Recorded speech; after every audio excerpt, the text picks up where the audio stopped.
one of the big things you do is get them to sleep in their own bed. My younger one, she was just so stealth about it. Like she had her own room and her own bed. And I'd wake up in the morning and think, did it? We succeeded. She did not come in tonight. And then over in the corner, down on the bottom of the bed, guess who was there? Curl up in a little She ball. figured out like how to get in. She like would pull the sheets down so I wouldn't feel the tension. So she's like, this is gonna happen. I am sleeping in your bed.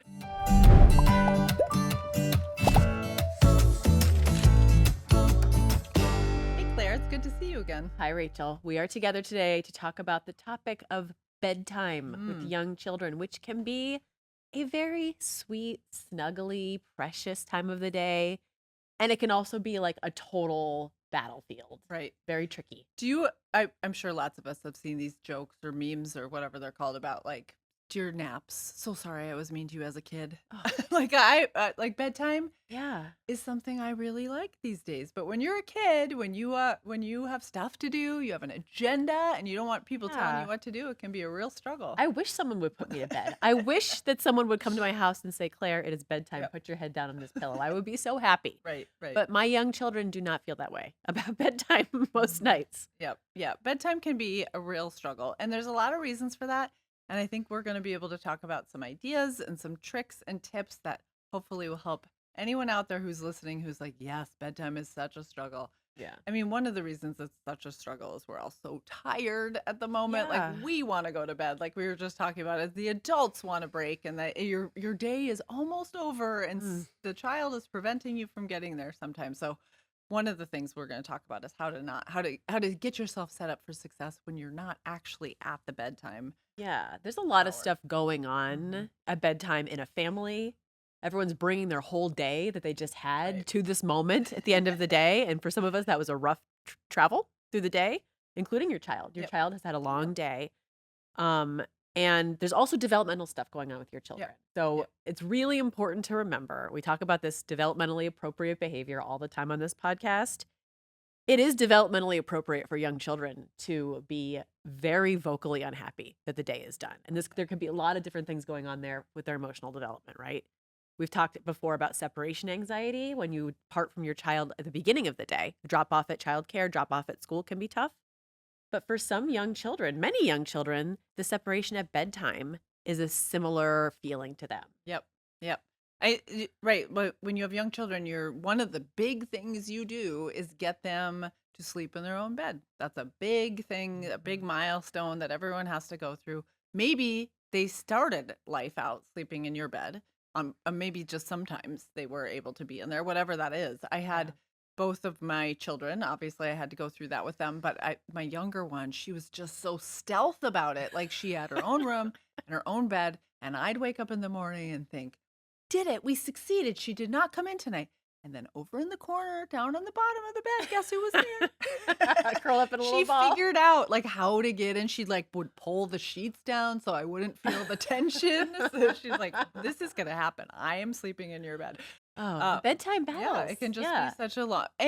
But they do. They're being in your own room, being in your own bed. That can definitely, that's a big step It's a in big life, and step. you are alone. You don't feel as capable. Mhm. You don't know what to do. Kids have nightmares. Kids get scared of things. Yeah. But that's part of what's going on, and that's all developmentally normal, and that's something to work through versus a Mhm. permanent state. Yeah. One Um, of my children, we called it like whack-a-mole. Like mm, we thought he was down. We thought lights were out. The things had been done. We're going to talk about what a good bedtime routine can look like. We had done the routine. I had finally flopped on the couch. Every parent knows that feeling. And who is there suddenly, like a phantom at yeah, the edge of the couch? There he is again. Ah, startling. Whack-a-mole. Yeah, just yeah. kept having to put him. It's exhausting. And when you're in this moment, right? When whatever is going on with the bedtime routine, whatever resistance is happening with the bedtime routine, you're vulnerable as an Mhm. adult because Yes. you are done. You are off duty. You are ready to be done with the day. It has zero to do with how you feel about your child. Right. You have clocked out. And they are saying, nope, you have a little more of your shift Oh, left to do. So it's so it's hard. just tricky. So some of the things we want to talk about are things that you will want to think about when you're not at that moment, and some things that you want to put in place that when you are Mhm. not at that moment, so then you are fortified when you are Yes. in that moment with some good strategies. Yes. So one of the things we've talked about previously is that young children love to be, they're learning to be independent. Separating from you is one of their biggest developmental Yes. tasks in the first 5 years of life, especially those first 3 years of life. So the same way they say, I want to put on my own coat, I want to put on my own shoes, and they resist letting you help them, the same way they might refuse to eat a new food on their plate. When you say it's time for bed or you need to stay in your bed because it's your bedtime, they are going to say sometimes, no, Right. I I want to be the boss. I want to be in control. And it's not that they're trying to manipulate you necessarily. It's that they really think they've got good ideas. They really think I have a better idea than you about this, and I'm ready to start this is not when we, as parents, are happy about that. We do not want them to be asserting their independence at Yes. bedtime. Yeah. It's a Yeah. really, like you We said, a like it tough at time. some points, right? Yeah, But not right not now. right now. Don't assert your independence now. Yeah, it's tough. Yeah, I Tough. think there's also this piece about their development in terms of they are supposed to negotiate. They are Mhm. supposed to try new things. They are testing boundaries. Yeah. And they that's absolutely a normal thing that happens. And just like we're saying, like we wish it didn't happen all the time and we wish it we can compartmentalize and say you can do that when you're at school. You can do that in the morning. You can do that, whenever it makes sense, but not so much at bedtime. So Yeah. but they're going to do that. So it's a Mhm. natural, normal thing. Yeah. And they also learn very unconsciously. They're not sitting in their room twiddling their fingers thinking about how they can manipulate you, but they do learn, if I ask for this 3 times, it will happen. If Yeah. I resist going to bed, if I show up at the end of the couch when my mom has laid down on it, I will probably get what I'm asking for. Yeah. And so that's just normal. We all learn that. We all learn Mhm. those strategies in life about how you can kind of maneuver around something. And Yeah. it's not always conscious. It's often very many times, most times it's very unconscious, but they do learn that. And so when you have, like Claire said, one of the most important things is having a really good bedtime routine. If you have a 3-book rule before bed, but you are really easily manipulated into book 4 or book 5, then you basically have a 5-book routine at bed. Right. It's like an Right. encore for a concert. We're all playing the game that there's like we're pretending it's We're over, pretending but it's someone's gonna really come over. back. We know Yeah. you're gonna So come back. that's part of it too, is that Yeah. they are supposed to be doing those negotiation Right. tactics. They're supposed to be testing boundaries. The other thing, and I think, it's good to reflect on it yourself as an adult too. The other thing is they're not clued into their cues or how to solve some of Mm. their emotional or physical feelings with something like sleep. They're Mm. figuring that out. While as adults, we sometimes don't know that we need a nap or that we're tired or we're struggling or we're Yeah. working at something. I mean, so we work at something so hard and our Yeah. brains just can't get there. And what we really need is probably a glass of water, maybe a walk around the block, or a 20-minute nap. Yeah. We have a hard time figuring out Mhm. that we need that for ourselves. Kids are not equipped to they haven't learned that yet. So when Yeah. they're really tired, when they're really frustrated, when they're really kind of melting down a little bit, it's not natural for them to go, you know what, I need to go to bed. Very few kids do that. Yeah. I've met one kid in my whole career who Yeah. who knew that when she was tired. I mean, you just conjured the number of times I've had to say to one of my children, I think maybe are you feeling kind of tired? And they go, ah, and they're rubbing their eyes and yawning, going, I'm not tired. I'm like, I've never seen a more tired child in my life. But you're absolutely right. They haven't figured out that self-awareness and those body cues yet.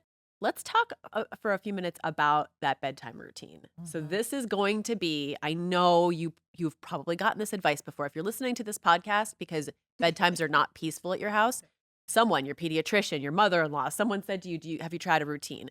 I'm here to tell you this really is going to help if you are consistent, like Rachel Yeah. said. If you Yeah. 3 books needs to mean 3 books, night after night after night.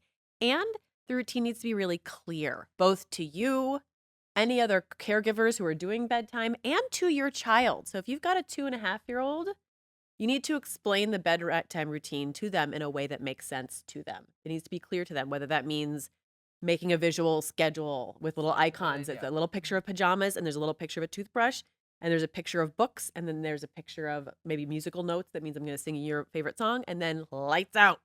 Mm. And you can follow that. It's like a little map, and you can rely on it. That way, when they start negotiating and saying things like, but I thought we did books and then teeth, or can we just do like 10 books? You can say, oh, let's check the schedule. Let's check our bedtime routine. It's hanging on your wall, or it's hanging in the bathroom. Oh, you know what?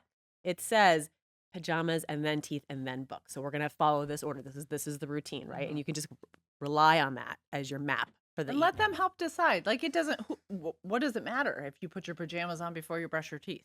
Doesn't Right. matter. You might have a routine of doing it. Let them help decide. So it Let was them help their decide. Yeah. decision which order Yes. to do it in. Right. Maybe it changes every week. You can mix it up, but not at that moment in the Yes. night. So you can say Right. Sundays, we'll take a look at our routine. Is there anything we Mm-hmm. want to change for the week? Mm-hmm. Think that we talk about this all the time, but give children a choice, give children some sense of control, and figure out where that can be. So we'll keep talking about the 3 books. We're going to read 3 books, but you get to pick what they are. Right. So Yes. they get some choice. You might want to think about the length of the book. You might want to curate the book choices Yeah, in the book yeah. bin or the Mhm, shelf mhm. before. Like again on These are the Sundays, choices. you're These gonna are the bedtime book yes, selections. You can pick you 3. get to pick any And you three you can want. also pick 1. You Yeah. don't have All to right. do 3 just because we're talking about 3 Right. books. 3 books Yes, you could be can pick long. whatever. Some families might do 5 books, Yeah. or they might do the one book, Yeah. like a chapter of a book or Yep. whatever it is Yep. they're reading. And you have to be okay with reading the same book over and over again. I think I could probably still recite The Pokey Little Puppy Yeah. because I read it so many times. And you try to skip one I page and you know. I can't get away know. with that. So you do have Yes. to hang in there, and you know that there's good developmental value in repeating the same book. So just hang in there and Yes. read that same book over and over. And if you're looking for a script to use, I mean, I'm really a sucker for the bedtime books because I love reading in books Mhm. so much and I never want to discourage my children from reading. But at bedtime, you really have to, if we've said 3 books and your child says, but please, can we have a fourth book? You can say, I love that you love books so much. I love reading too. So lean into that empathy and compassion Mhm. and then say, the rule in our home is 3 books at bedtime. I cannot wait to read with you again tomorrow. And that fourth book can be your first choice. Exactly. So Let's there's a put it place right for here that on, choice. exactly. Yep, There's a let's place put for that choice. Yep. Yep. Let's put it right here on the So shelf. just lean into that script and use that. We both believe and know the research tells us it's very conclusive that reading with your child is so important. The other thing about reading is you are very present. You can't be kind of Mm, multitasking on the side, and that you giving them yourself and your presence is so valuable. But it doesn't have to be reading every night. You could choose some other part as your bedtime routine, or you could do one book and one something else. You can make up stories together. You mhm. can play little games. What you don't want to do is have screen time right before bed, any kind of screen time. You don't want them bringing screen time into the bedroom with them. You don't want them to Yeah. fall asleep to something on a screen. You don't want to leave them in their room with something on a screen because that can be very disruptive to good sleep. The research is really, really clear on that. I Mhm. got a +1 that, Rachel. Keep those screens out of the bedtime routine. And actually, if you can even if screen time is part of your family routine, try to distance it as much as you can from bedtime. Yes. So if watching TV or looking at a tablet comes right before teeth and pajamas and books, that's might be a part of the problem that you're having if you're not having tricky times at bedtime. Yeah. Really I try to mean, most space that out. experts would say don't have any kind of screens in bedrooms. So Yeah. I know families make different kinds of choices, but that because it's so important to not have those two things together and how disruptive that can be Mhm. even if they do fall asleep, that it can be disruptive to the quality of sleep. So it's just Yeah. a good thing to start a good habit or Mhm. unwind that habit while they're young Yeah. because it's just really a valuable, important thing to do. So you can take a look at that, make sure that that is not disrupting your schedule, have a schedule, find moments for choice. You do things like my dad used to do, like, what kind of kiss do you want before bed? Do you want Oh. a fluttery eyelash kiss on your face? Do you want to rub noses together? Do you want to kiss on 2 cheeks? I think those were the Yeah. 3 choices. And you were like, this, like, I'm at a restaurant here. I'm making choices every night. Yeah. Tonight I'm gonna Yeah. pick.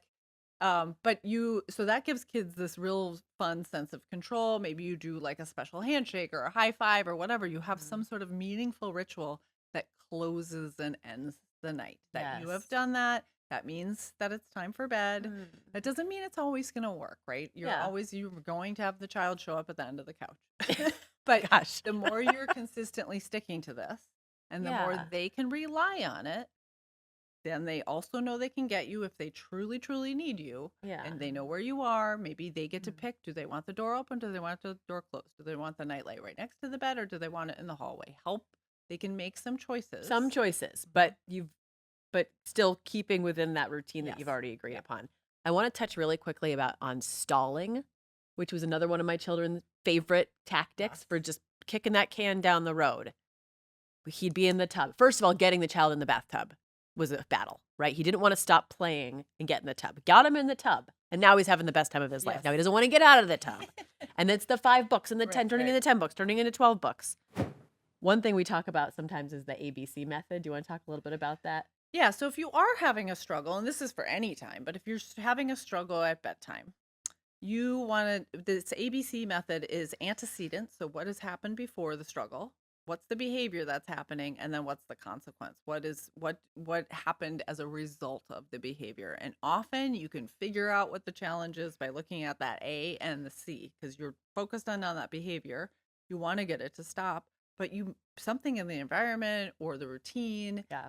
probably caused it, or you can find some consistency. The other thing you want to pay attention to is what they're eating pretty close to bedtime. Mm, So if you're doing a rich dessert or sugary snacks right before bedtime or a lot of juice or something like that, they're not going to be as tired. They're going to be a little bit wound up. So you can that often is identified mhm. as an antecedent. So, oh, that's not actually they're Yep. having a reaction to that. We won't don't want to have that at bedtime, or they have a behavior and the consequences they get another book, or as we've been talking about, then Yeah. that means that you're kind of rewarding that behavior. So that's just a good method to use for anything, Yeah. but it's a good three-step strategy that helps you, especially in those moments where you're at your weakest and your own Yes. resolve. Yeah. So that can be really helpful. I think Yeah. that the other thing you talked about consistency, I want to mention too about consistency in time. Mm. So when you have this bedtime routine, it should be pretty consistent in terms of it's gonna, lights out by 8:30 p.m. every night. We're not gonna stray from that. We're not gonna stray from it. We're on vacation. We're not Yeah. gonna stray from it. We're at grandparents' house as much as you can. Mhm. And then if you do get off that routine, you're gonna notice behavior changes, Yep. absolutely. But you have to plan for getting back on the routine. You're not gonna get home from a vacation that you've been completely off routine and then the very next day be on routine. It's just not going to Yeah. work like that. So you That's have right. to ease yourself back into it. Yeah. And you definitely want to think about this when things like summer to school time. It won't go well if you go from, oh, it's summer vacation and tomorrow is school and we haven't spent the last 2 weeks getting back on routine. So that's Yeah. another that's a more significant antecedent is you can Mhm. see that that you have actually by not giving time for the transition, you have added to the challenge. So what you could do in situations like that is like roll it back 15 minutes or a half hour, whatever it is, Yeah. whether it's time or whether it's books or whether it's diet, whatever went awry when you were off Yes. schedule, then get it back on schedule. Some kids do better with being off schedule, some adults do better with Yeah. being off That's a schedule. temperament issue. But Yeah. I'm pretty good at being off schedule, but young kids aren't good at being off Yes. schedule. So as an adult, if you're someone who kind of changes and rolls with it all the time, you still need to keep that schedule for your kids. What I hear you saying is that parents sometimes need to take a good hard look at how they might be contributing or like accidentally Yes. encouraging the stall Yep. tactics. Not totally inadvertently, In but one of the things that well-intentioned, well-intentioned, you've well-meaning. obviously Yeah, the best of yeah, yeah, intentions, yeah. but sometimes when we you keep saying, Rachel, we are so exhausted ourselves at the end of the day. It's easy to back off the routine. One of my best tips, I recommend this to families all the time. Get a visual timer for your house. Young kids don't understand what 5 more minutes means. 5 minutes doesn't mean anything to a 2.5-year-old, right? But if you can set a timer, it's a visual, and there's lots of retailers that sell them. You set the timer for 5 minutes, and the color actually disappears as the time goes by. One of the things that I really struggled with was saying 5 more minutes in the tub, and then I wasn't really paying attention, and I was flipping through a magazine. I'm like, oh, Yep. geez, it's been Yep. 15 minutes. Like, and then I'm not being consistent. So taking a good hard look at how I had the best of intentions, but I was accidentally contributing to bedtime drifting from 7:30 to 7:45 to 8 p.m. Now my child's overtired, really ornery, really resisting, fighting me about books and teeth. And it was a snowball effect. So the visual timer, I'd set it, put it on the bathroom counter, say, you can have 2 more minutes in the tub. And then wait, when the timer goes off, we got to get out. You have to follow through with the timer for this to be an effective strategy. Mhm. So yeah, that's a Yeah. a really easy tool to add to your toolbox at bedtime. And you can apply a lot of what we're saying to whatever works in your family. Maybe they get to have 3 stuffed animals in bed with them. Maybe they get to pick out you can do the picking out pajamas for the week on Sunday, and they can have them hanging in their closet if that's something Mhm. they need. There's all sorts of different bedtime routine things that you can set up ahead of time that will be important to your child, be important to you. Of course, just kinda end like we always do with coming back to where we started is this is developmentally normal. If you should have a bedtime for your children that allows you to have some space in your day, that it's not 5 minutes before your bedtime, so you're anxious about, Yeah. you need to end your day also, that allows you to have a little bit of, grace and room for the times that they truly are worried that they are not gonna get you if they need you, or they did have a nightmare and they need some help. Mm. So that's when you're gonna stray off the routine, not the everyday. So if you Right. get the routine established, and it takes a while to get a good routine established, then you have space and capacity for those times that developmentally they're struggling, or again, there's just everybody wakes up in the middle of the night with a need every once in a Yeah, while, of and they need course. some help with that. And that, of course, we should make exceptions for that. And that's where they need that comforting parenting. But the things we've talked about today are the ways to make sure that that's not happening all night long, Right. every single night. So we wish you the best. We hope you get a good night's sleep after Yes. listening to this Have a episode. peaceful bedtime tonight. Don't forget to subscribe wherever you get your podcasts. And if you have a parenting question that you'd like us to answer, you can actually email us at tplpodcast@brighthorizons.com and we might feature your question on a future episode. Thanks for listening, everyone.